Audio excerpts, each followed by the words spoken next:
I'll do this nice and quick. I'm at ALDI, and that's their wooden train sets, and it's a week after they had the Thomas trains here on special. This is all that's left, and I always like looking at what's left. It seems like Percy is the main one here. There is a Rosie there. Yeah, Percy. Yeah, a bunch of Percys and one very special Rosie. I told you they'd be hot sellers.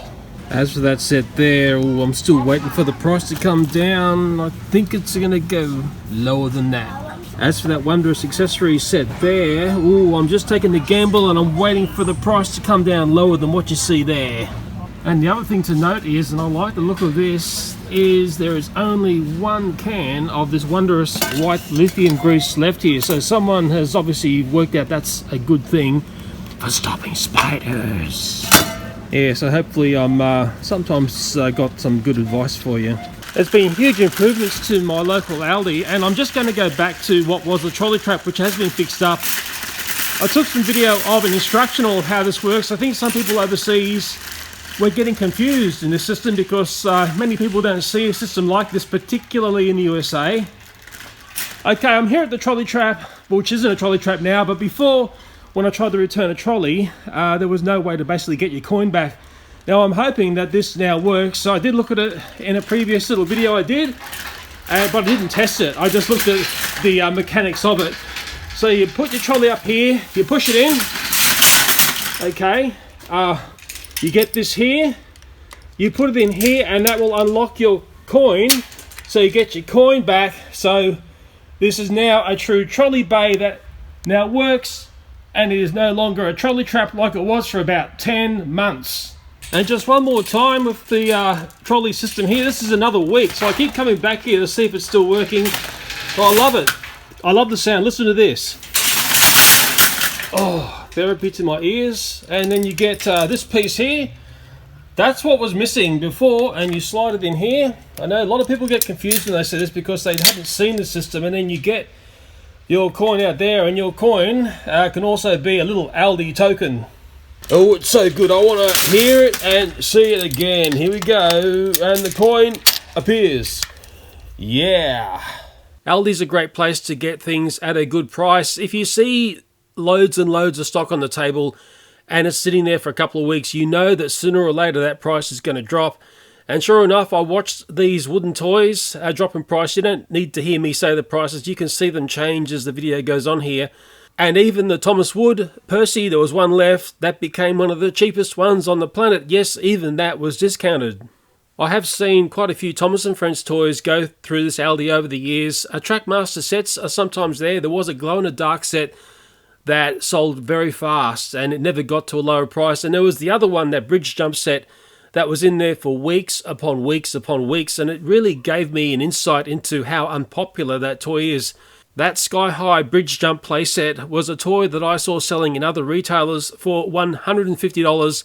It wasn't until I saw it in ALDI they had a top price of $80, and even that price was too high, and it got whittled down to $50. Now at $50, that's $100 off what was the maximum price being charged by other retailers. That's quite a discount. And even at the lowest price, the stock just sat there. And I think it's a great example of a toy which is a one-trick pony. I think people are waking up to toys that have these impressive boxes, and really all they are one-trick ponies. And did you notice that's a toy that I never reviewed? And maybe you understand why now. So I kept my eye on those wooden toys, and as weeks rolled on, they got whittled down to next to nothing. Yet the price didn't go below a certain price. I was waiting for another price dump. But that didn't happen. But guess what? The stock ended up being sold. There's always that tussle between the seller and the buyer, and the ALDI clearance tables is a classic example of it. In the end, everything has its price, and sometimes I'm very surprised in how low the price goes before someone's prepared to buy it. When I shop at ALDI, I don't buy much food there. I tend to buy the knick-knack sort of things found in the middle of the store. And one thing that is seen a lot on my channel when I do toy reviews and I spin the toys around on them and the toy trains is the Lazy Susan turntable. Yes, guess where I buy those? I buy them at ALDI. I noticed they had a timber one there as well. And the prices that you see there, as I'm showing you, was the best prices that I saw for those fantastic and very useful Lazy Susan turntables. But remember, with ALDI, the stock in the middle of the store isn't there all the time. The stock comes and goes, and you really need to be a fairly frequent customer to pick up on the good stuff.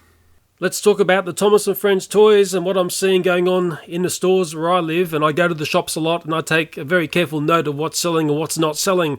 Just be very careful with Thomas Wood toys. There's a huge separation in price I'm noticing between different retailers. And that same price separation is also occurring online. And what I find quite curious here is I never saw this sort of price separation when Thomas Wooden Railway, which is what preceded Thomas Wood, was around. So there's something about Thomas Wood that's dragging the price down, and also seeing Thomas Wood available in Kmart in Australia, that was very curious to see, because Thomas Wooden Railway hadn't been in stores like that for many, many years. There's all sorts of online rumours about what's happening with Thomas Wood, the fact that it possibly could be cancelled, for the fact that maybe the gamble to have engines which aren't fully painted hasn't paid off, and for the fact Thomas Wood has a different style of track connector versus Thomas Wooden Railway may be an epic fail. And the thing that I'm noticing rearing its ugly head again is the fact I'm seeing too many empty shelves and lots of empty pegs in the Thomas & Friends area. And in Australia, we are on the ramp up to Christmas, and that is the time when you want to have your shelves and your pegs properly sorted out. I'm pretty sure a hardcore Thomas & Friends fanboy or girl could determine a Thomas character that would be a good seller versus one which would become a peg sitter. I'm always curious to see the characters which fail to sell, and I often ask myself, why does this happen?